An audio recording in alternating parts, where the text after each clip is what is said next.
Welcome to my leadership series where I interview leaders I love and that have impacted my life. Today, I'm chatting with John, who I first met in 1990 while I was still living in Sweden. He came over from the US to celebrate a company event. And in 94, I joined the US organization, and John was part of the team. So we go way back. We worked together both at Nobel Biocare for many years, and then we started NEOS together as well. So we've worked together for many years up until early 2022. When I first got to know John, he was a sales manager, and he later became the, the regional director of sales in the Northeast, and I believe also VP.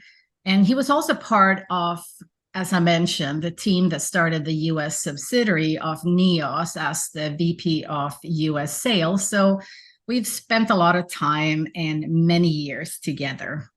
John has extensive experience in sales. He was known as the master, having the ability to access different facets of himself to best serve the customer in front of him. And he's also one of the most diplomatic people I know.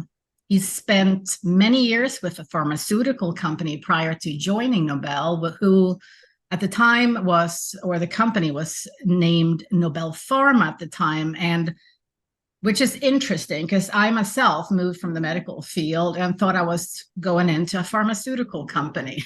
Turns out it was a dental implant company. Outside of work, his wife, Diana, family, and friends are his drivers. He loves to cook Italian food. He's a certified diver, and he loves his bourbon. So, John, I'm so happy to chat with you about your leadership experiences and the wisdom pearls you've acquired over the years. Welcome. Is there anything that you would like to add to that intro that I may have missed? No, that was pretty comprehensive. I think that was good. We have worked a long time together and always enjoyed that collaboration. So very appreciative of those years. Yeah, cool. So if you were to look back at your career, what would you say were your drivers to achieve the success you experienced, both in sales and as a leader in sales? Well, the three things I thought about that really, I think, encompass being successful in sales is, first of all, regardless of what industry you're in, is your product knowledge. You have to know your products inside and out in order to sell them.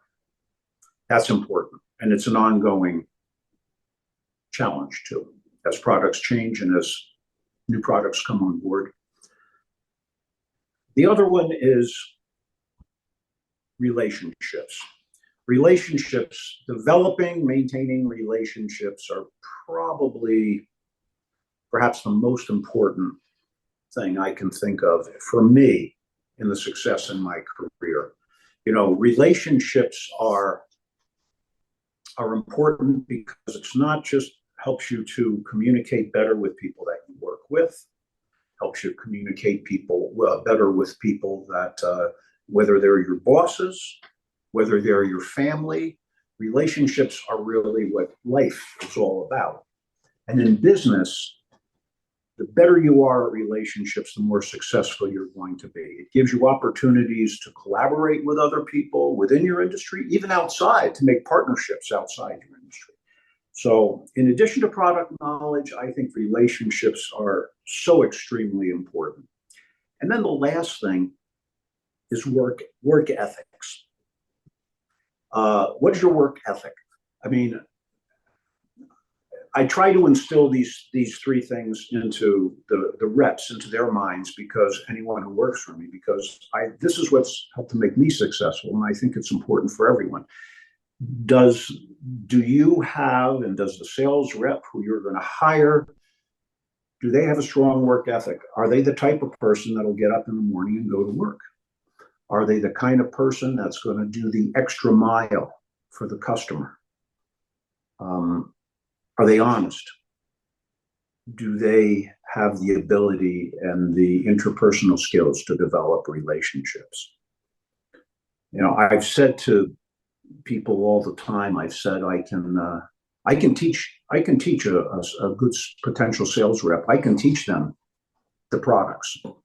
I can teach them how to sell the products, how to communicate and work with the type of customer that we deal with. What I can't teach is I can't teach passion. I can't teach somebody to be passionate about what they're doing, and I can't teach a dishonest person to be honest. I can't teach a lazy person to want to get up every day and go to work. I can teach the technical aspects. I can teach them the products, but I can't teach those. I don't consider them strengths or weaknesses. I consider them values. I can't teach values to people. That's so true. I mean, because values are highly personal as well, and it impacts everything. So what would you say that you learned from all the ups and downs? We've been through mergers, we've been through a lot of change in the companies that we were part of, and, the politics that came with this. So how did this impact you internally and externally as we went through all these highs and lows, if you will, that we were part of? It's funny when you mention that, because it makes me think about all of those changes that took place throughout my career, and you can't believe how many of them happened. And some I felt were very positive, some were sort of negative. But one thing I've learned fairly early in my career is that change is inevitable. There will be constant change. Business is an ever-evolving entity. There will never be anything stagnant. And even in today's world, with the new digital technologies and artificial intelligence, things are even changing faster than ever.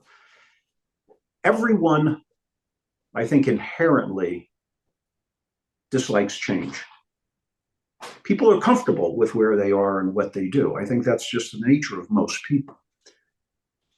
But change is inevitable. And what I've always tried to encourage myself to do, what I will do, and what I've encouraged my people, my salespeople, people that work for me, my employees, is to embrace change. If you can learn to embrace change, you can't stop it. You can fight it, or you can be paralyzed by it, or you can accept it and embrace it. And those that do embrace change are going to be much more successful than anyone who fights it. That will give them an advantage over all the other people who become paralyzed by the change. So even though you don't like it, go with it. What's the benefits? You'll be more successful. You'll get along with different management styles when new management comes in. That will give you an advantage within the company. You'll look at the industry. It's always changing. All industries are changing all the time. It'll give you an advantage by embracing and learning those changes as well within your industry. Overall, change is not always easy, but embrace it and you will by far be more successful than the average person. And that's what it's all about. What, if anything, would you say that you missed earlier in your career that you would have managed differently if you had the awareness that you have today, if you will? So in other words, would you have made different choices or decisions in any of these areas?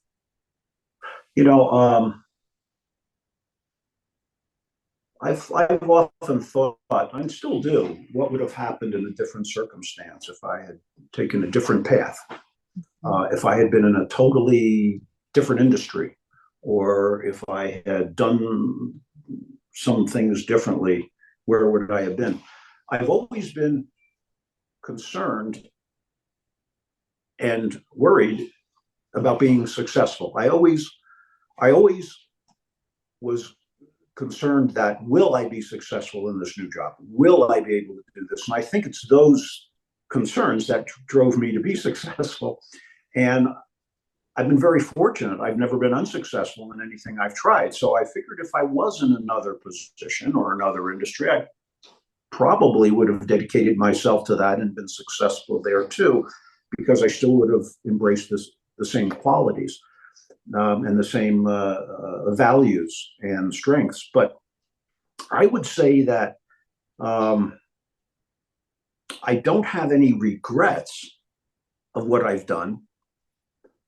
Certain things I would have done differently because I may have made mistakes. I made plenty of mistakes, but I don't really have any regrets. And I think the more mistakes you make, the more opportunities you have for growth. And I think growth and success, a lot of it comes from making mistakes. Now, so I can't say that I would do anything. I don't have a lot of regrets. I don't think I would do much different as far as my career path was concerned, because I've been very successful. I've met so many people throughout my career who are customers, people like yourselves, people who worked for me that I'm still friends with. And I've had nothing but good memories based on my entire career. That's awesome. So moving into leadership qualities, what would you say from your perspective are some of the essential factors to be considered a great leader that creates happy and engaged salespeople who perform? Well, I think that one thing is that whenever possible, start out by trying to hire people with good qualities and good values. But assuming that to be true, you need to spend a lot of time mentoring them. You need to provide support. Nothing wrong with critiquing these people, but do it in a positive way. You don't criticize them. You help them. You recognize their achievements. There's been study after study that shows that praise and recognition is more important to people than an increase in a salary. Never ask one of your employees to do something that you wouldn't do. I've had bosses that will tell you what to do rather than show you how to do it. There's a famous quote by, I'm not sure who it was, but they said, I think it was a General Patton, I think in World War II. He said, don't tell people what to do. Tell them what you want done, and they'll surprise you with their ingenuity. And I think that's what you do. Everyone hire people and look to people that have different strengths than you have. Don't ever try to make someone like yourself. Embrace their strengths, and it'll be a lot easier and that'll make you more successful as well as delegating to them. You want to help people grow, delegate. It makes it easier on you, and it makes them have their own personal growth. Try to keep things light, try to keep things humorous. Always support your people. Isolate them from bad news, bad things that are happening within the company, if you can. Give them, don't hide things from them, but try to keep the upper management issues separate so it doesn't distract them. Keep them in a positive mode and always support them. And never forget that the decisions that you make as a leader or a boss, it's affecting their personal lives. It's their career, it's their family. There's a lot of factors there. This is a huge responsibility because you're going to deal with people's business issues and you're going to deal with personal issues. This is a huge responsibility that you have. What would you say are essential leadership qualities? You have to be committed to your people. You have to be strong. You have to be willing to take the responsibility for things that go wrong within your organization. You need to take the bullet, so to speak, for your reps, for your people that work for you. And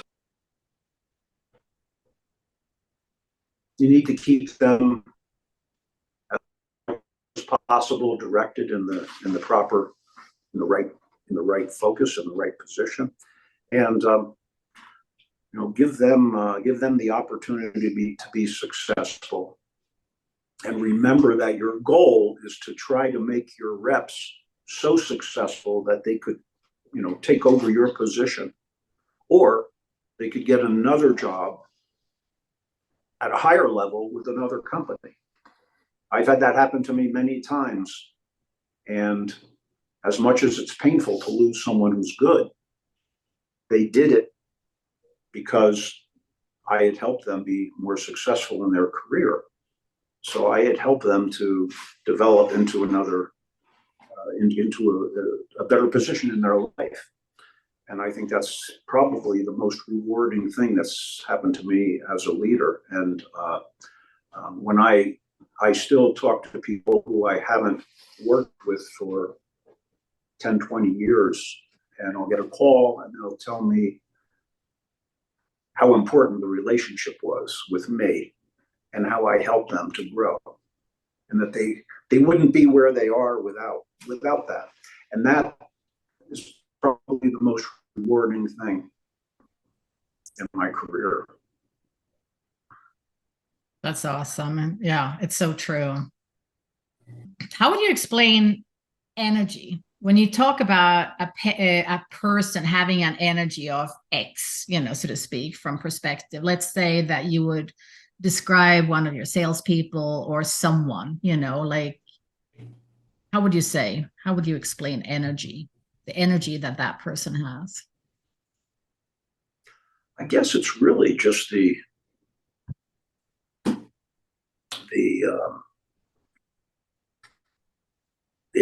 exhibiting of their particular strengths. Are they a people person? Are they someone who can interact with strong interpersonal skills and qualities?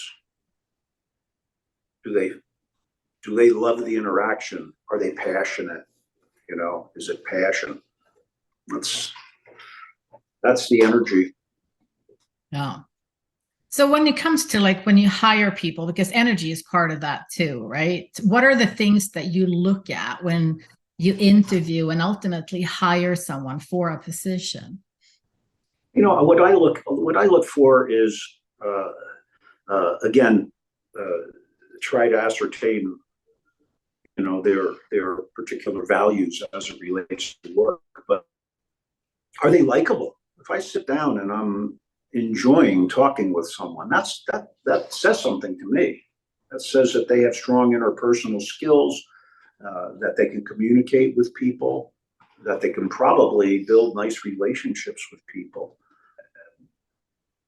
I can remember when I became a manager, someone gave me this interviewing, how to interview for success. And I thought it was I looked through this thing and I said, this is the biggest waste of time. It was somebody wrote a book on interviewing people, and they gave this to me. I've never interviewed people using a formula or anything. I sit down with them, and typically I could interview 3 people, and I know the person I'm going to hire within the first probably minute or so, because of the way they speak, because of how they interact with me, and they're friendly. They're friendly people, and they have enthusiasm. They were enthusiastic about the job they're in now. They're enthusiastic about the potential to be in another job. They want to continue to learn. They want to be successful, and it doesn't matter what's required. I've always looked for people that are perfectly willing to work early in the morning and work late at night, work weekends if you have to, and do whatever they need to do to be successful. And I think those are the qualities. And it doesn't really, their background, I really don't care that much about what industry they've been in. It's more of how they approached their sales within that industry and what their philosophy is on sales. that much more important than what industry they came out of. Are there any other qualities that are important when you build a team that you enjoy managing? I think that what's important is that I've always thought of the sales team, any sales team I was managing, and there was always, changes. Someone got promoted somewhere, someone left to go somewhere else that was better, perhaps. But the team I always looked at it as if it was a family. We were supportive of each other. A good team interacts with each other behind the scenes. They rely on not just you as a boss, they rely on each other. And that's the sign of a good team. And, teamwork and camaraderie is so important when you're managing people and you're managing a team. It's at the point where you realize I didn't have to help the person because someone else on the team was helping them. That's the sign of a good cohesive family and a team. Well, it's just like a family. Absolutely. They support each other. Yeah, and you spend so much time at work as well, so it's so important to enjoy the people that you work with. That's a very good point. All of these things come up to the fact that it makes life and work more enjoyable. It makes in the morning, it makes you want to, not that it's drudgery, but that you don't mind going out and you look forward to going out and seeing those people and working with them. And you have fun doing it, and they have fun. Yeah. So you're right. And that you spend more time with them quite often than you do with your own family. Yeah, that and customers, right? Customers. Exactly. Exactly. And I have never worked with a sales rep with the idea that I'm going to sit there and watch them and then I'm going to critique them afterward. I've always thought that we're there as a team to work together, whatever we're doing. I might have suggestions afterward of something they could do or add or do differently.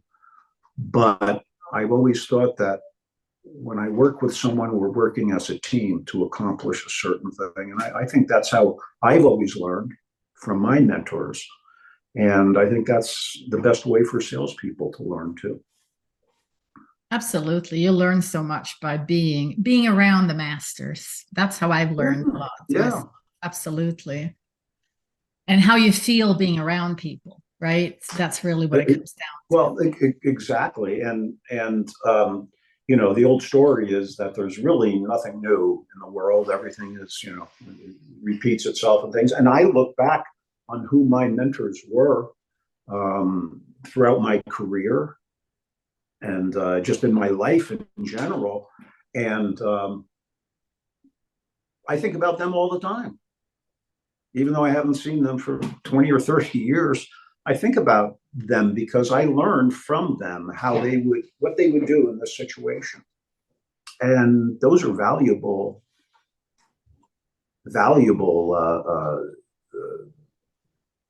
benefits that I've had throughout my career. Is probably more than anything is learning from people that I thought were really excellent in what they did and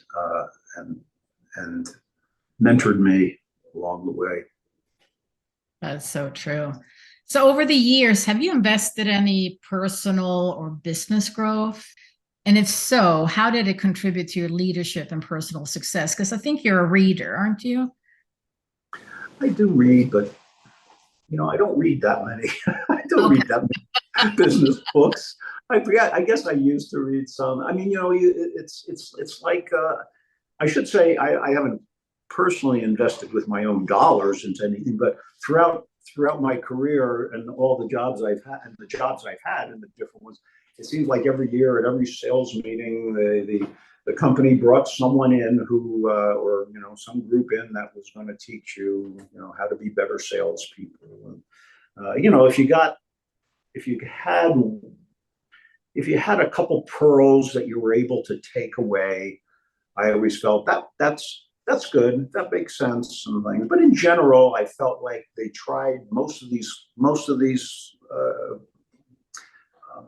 programs actually their intent was to try to change you and to do something that they think is the right way.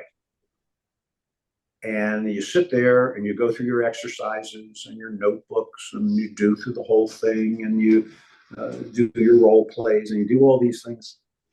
And they say, oh, wow, this is great. And then you go back Monday morning and you do what you did before. Yeah. Because you can't change people. You can't change the stripes on the, you know, on the tiger, you know.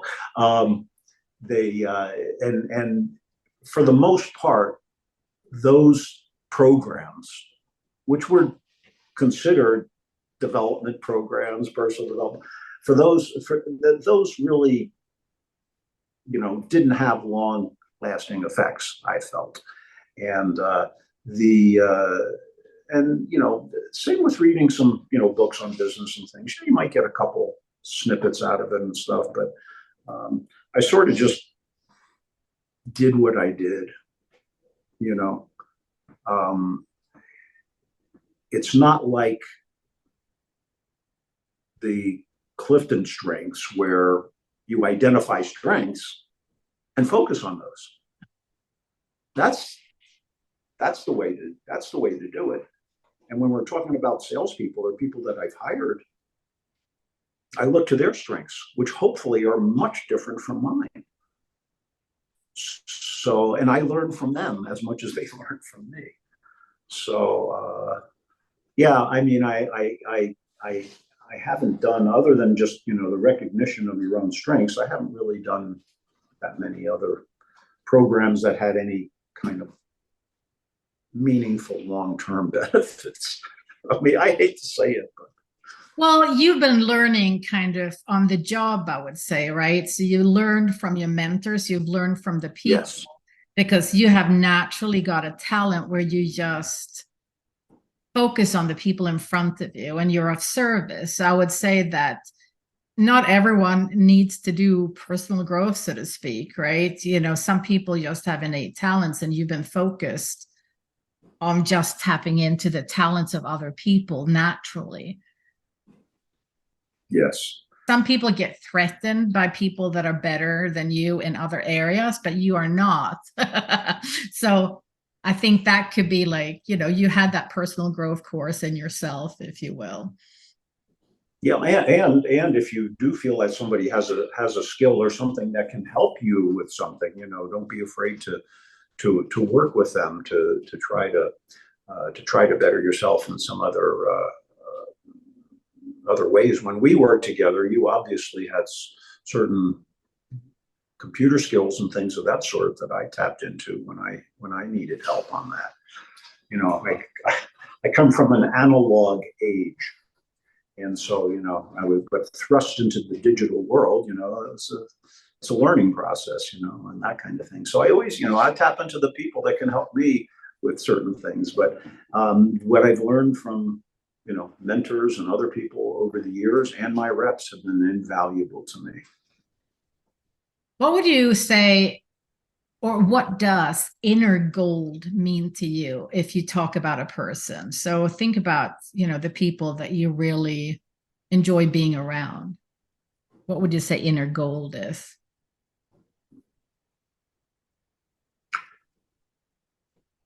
I would say what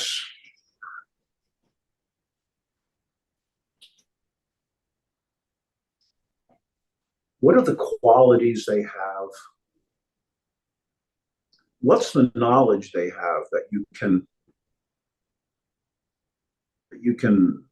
take from them? What is it that someone offers or presents when you encounter them and talk to them that gives, you know, more meaning to yourself, that gives you something that you can take away? I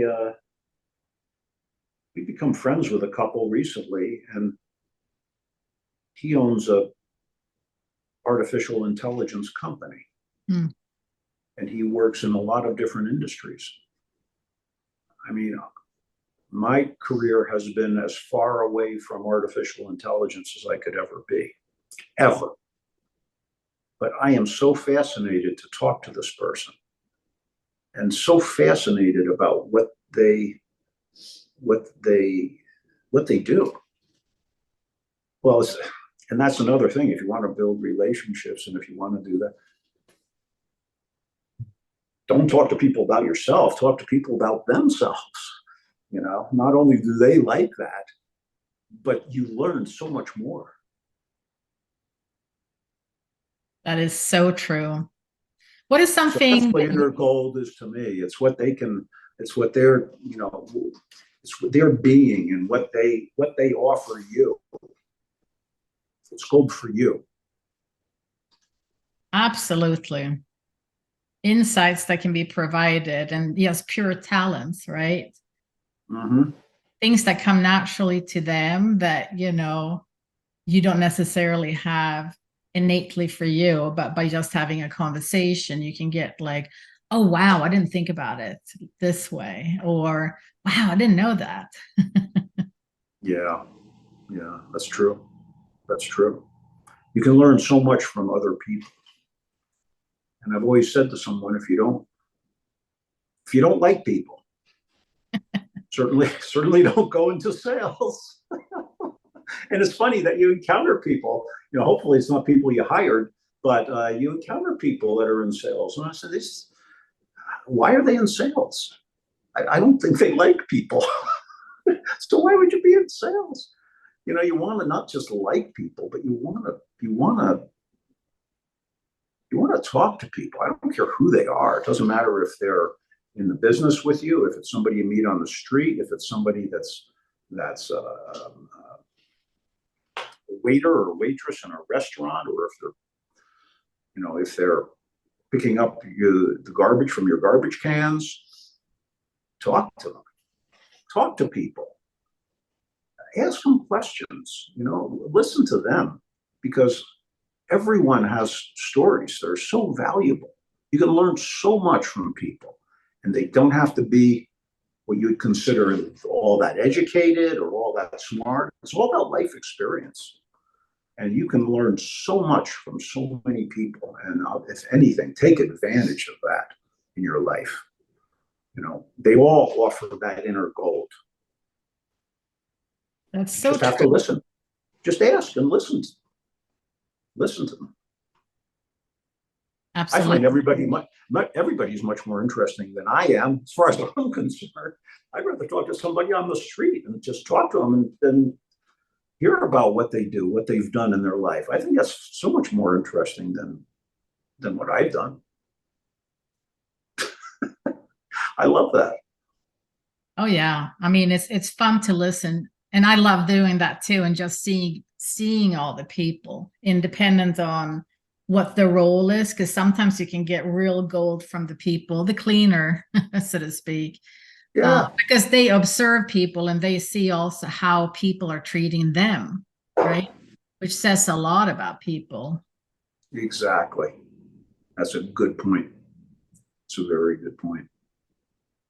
I So, what's agree. something that you can't live without? But one thing is, as we've said before, relationships.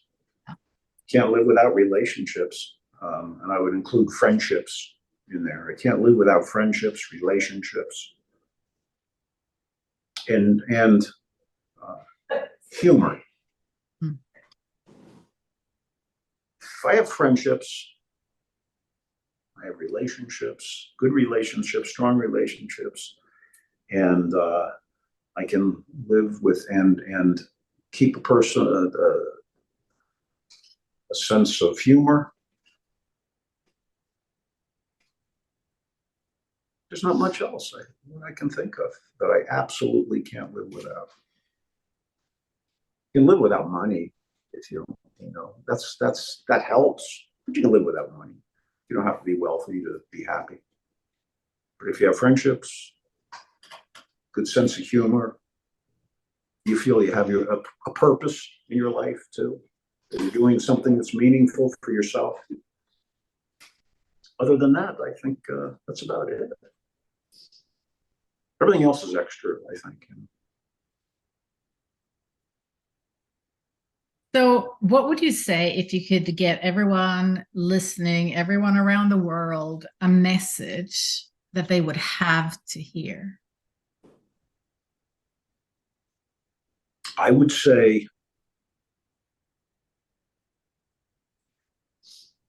take care of yourself and take care of others.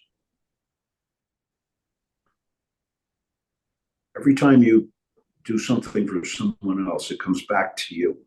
It's very rewarding. But also,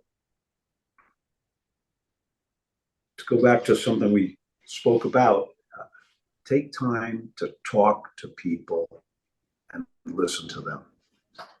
Interact with people in a positive way.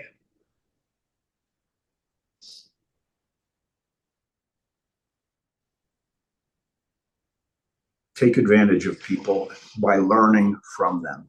Learn from them. When I say take advantage for yourself by learning from what you hear from other people. That's what I would say. What do you know for sure? Not much.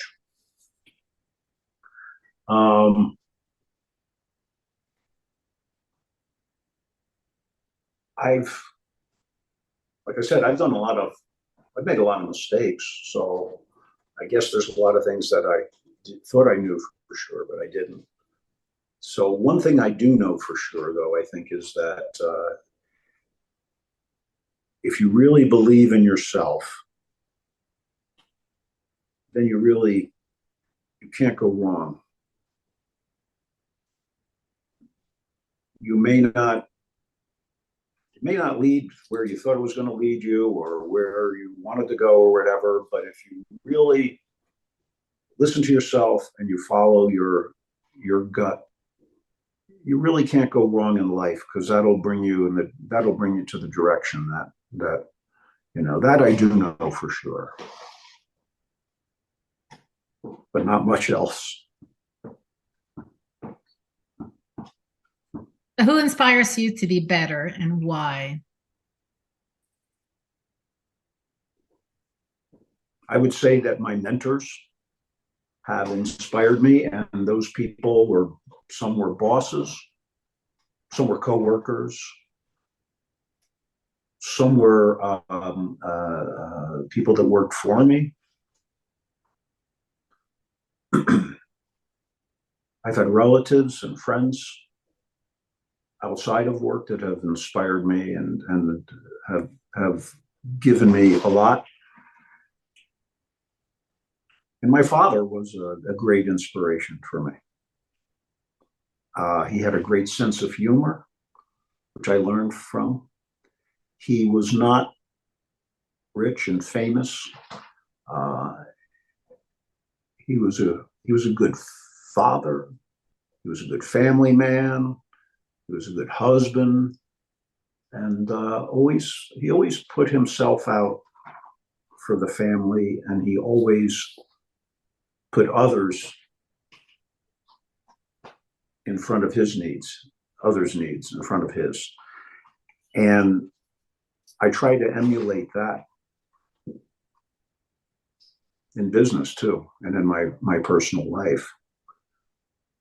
I'll try to put others' needs ahead of mine to help them grow and to help them be successful, because in the long run, it gives me personal growth, and it gives me success too in my life and in business. The more I help others, the more successful they are, and the more successful by chance I am too. So those are the people that have inspired me. What's one thing that you've done recently that you would like to be acknowledged for?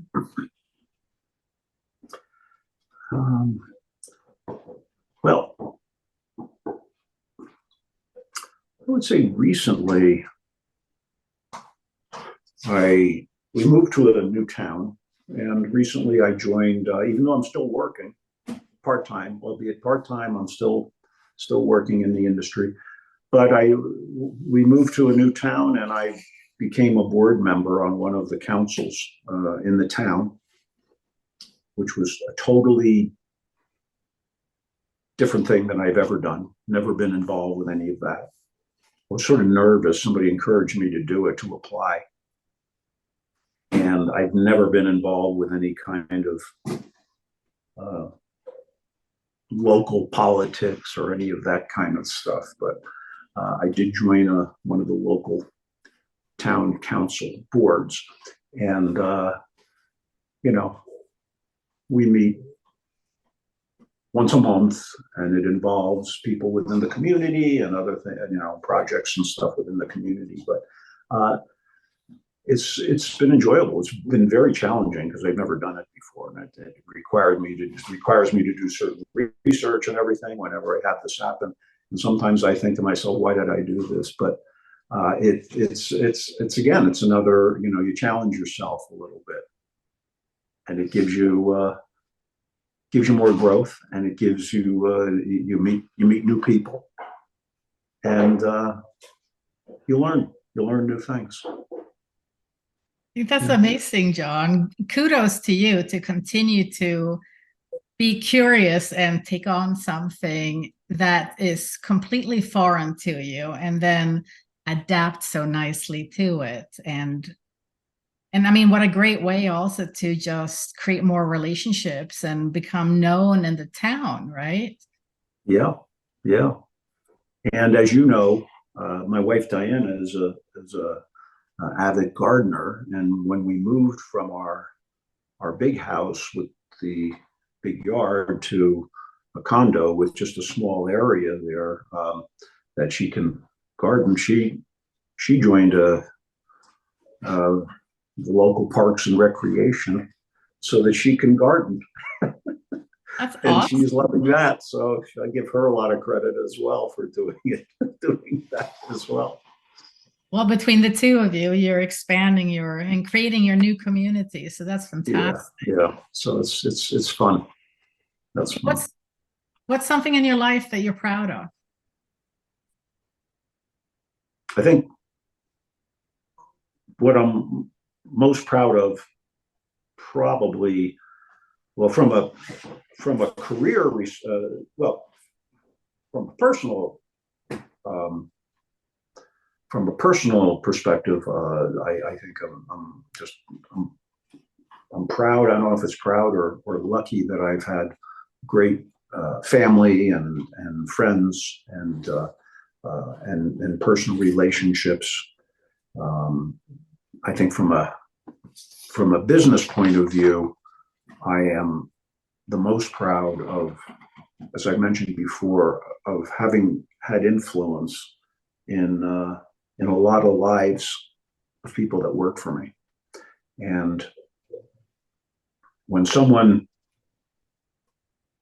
I meet who would work for me at one time, or I talk to them on the phone and they say, I really want to thank you for what you've done for me in my career, and how you've been my mentor, and how you've helped me make decisions. And I'll get calls from people that I haven't worked with for years, and they'll say, "Hey, how are you doing?" and everything. And, "Hey, do you mind? I was thinking about something. And there's this there's this going on in my life here, and I want to get your perspective on it. And could you give me your advice about it? Because I know you're always good at this kind of stuff." And that, to me, is like probably the most rewarding thing that I could say in my career, that I really feel like I have positively influenced some people. I may have negatively influenced some people, but that might be a whole nother story. And those are people I didn't want to help anyway, but they're far and few between. So, so what would you say that you're doing when you're in a state of flow? And it could be on and off work. Mm-hmm.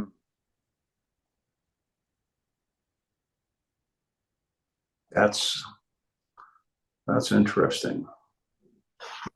What's my state of? it could be,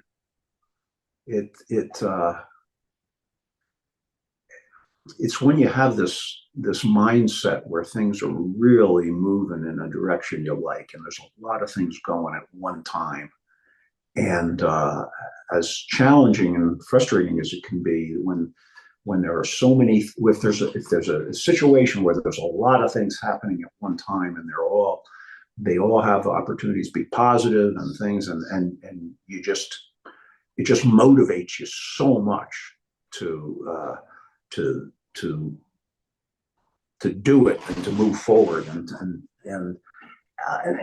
it's the same. It's that feeling that you get, that inner feeling that you get when there's something that you really feel you're accomplishing. And if it's something in a personal hobby or something, and you're doing it and you realize, yeah, I got it right.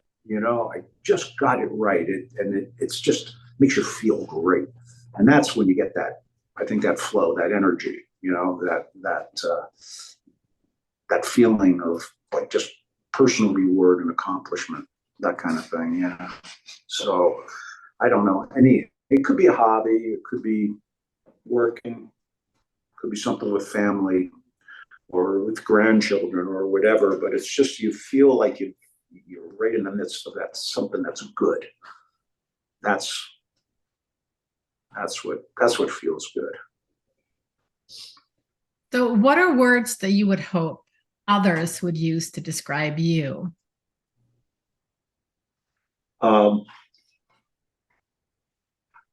Honest,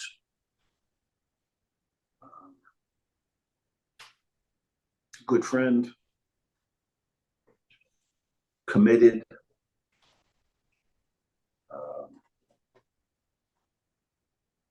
reliable,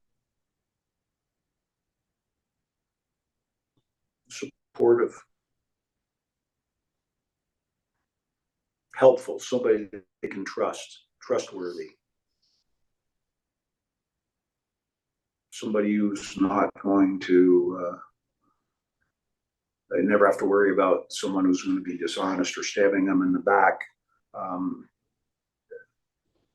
If they can say, with John, what you see is what you get. That's it. Yeah. And I can second all of those. You have it all. That's really what I would say. And I would add the diplomat and kindness. Thank you. Yeah. Thank You're an amazing person, and you never toot your own horn. So that's why it's fun to ask this.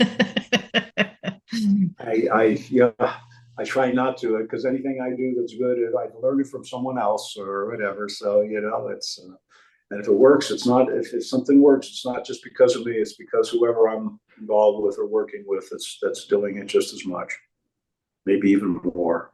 So I've been lucky that I've been with people that are as supportive to me as I've been supportive to them. So it's a nice way to be.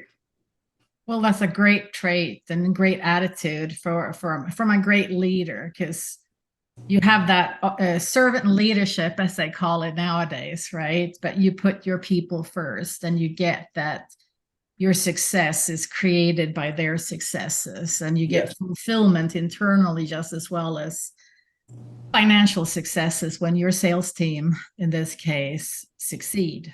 You all win. Absolutely. Absolutely. So if you could ask one person any question, dead or alive, who or what would you ask? I think I would ask Elon Musk. Right? He's arguably the wealthiest man in the world. I would say, I would ask him what would he say to children?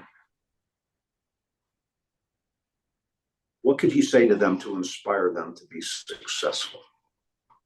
It's probably arguably one of the most successful people that's lived in modern times. I mean, when you look at his history and what he did from the time he was a kid to where he is now.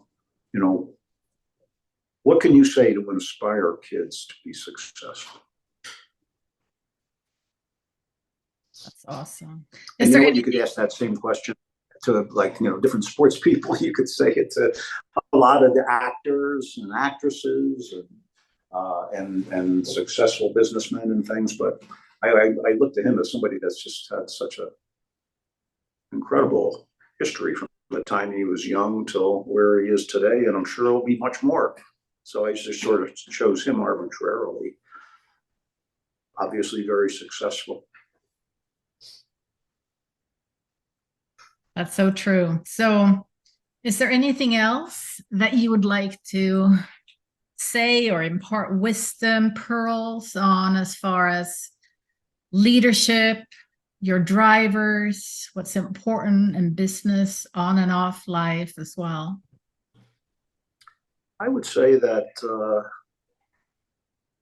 as important as things are in business and successes and achieving what you need to, you know, first of all, don't get so wrapped up in anything that it's going to affect your life negatively. Always put things in perspective. When you feel everything's coming down on you, just step back and relax a little. Take it with, you know, a grain of salt. Understand that bad situations are not going to last forever. Neither are good situations. Everything's constantly changing. No matter how important something seems to you right now, 10 years, 20 years from now, it's not going to matter at all. So, you know, as someone said, you can take tragedy in two ways. You can just take it as it's an absolute disaster, or you can take it like it's just another pie in the face, you know? So either way, you know, just keep things in perspective, family, business, friends, and enjoy the ride as much as possible. You're only going to get one. Well, that's awesome. Thank you so much, John, for taking time out of your day while you're out at your cabin. And I appreciate you sharing of yourself and what's important to you and what's created success in your life and business. Thank you. Thank you for being a great friend. It's been awesome. We've known each other, for goodness sake, more than half of my life. I know. I've known you forever, a long, long time. And I truly appreciate that. It's been wonderful. It's been wonderful to know you for so long and to have all those times to have been able to interact and have fun and do positive things together. Absolutely. We always have fun. That's for sure. And we've been through a lot. And when I look back also, like, especially in the first company we were at, what an amazing experience to be part of when you're part of the early stages of a company up until it's like a big company. I mean, not all of us get to experience that. And talk about change. That was the name of the game. A quick change because we were fast growing and it was so much fun. Yeah, a lot of opportunities that came with that.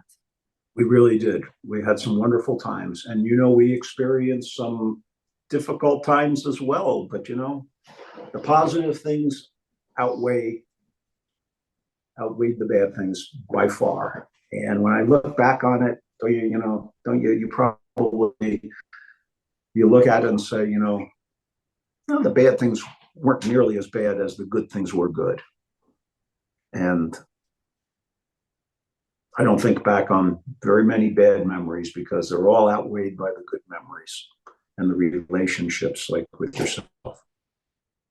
Yeah, I mean, that's something I've seen from especially our first company, that there were some deep friendships that had gone on long after people left the company, for sure. And that's a gift in itself when you're working with your friends and buddies, so to speak. That's the ultimate. Yeah, yeah. Awesome. I've been so fortunate to be able to work with people that I enjoy working with, and I felt are friends and customers Yes. that have become lifelong friends of mine. Isn't that nice? Yeah, that's amazing. So on that note, John, thanks again for taking time out. And until next time, this is John and John Thank Williams, I you. should say. And Thank thank you, you so Pia. much for doing this interview with me. I appreciate you so much. Thank you. It was my pleasure. Bye.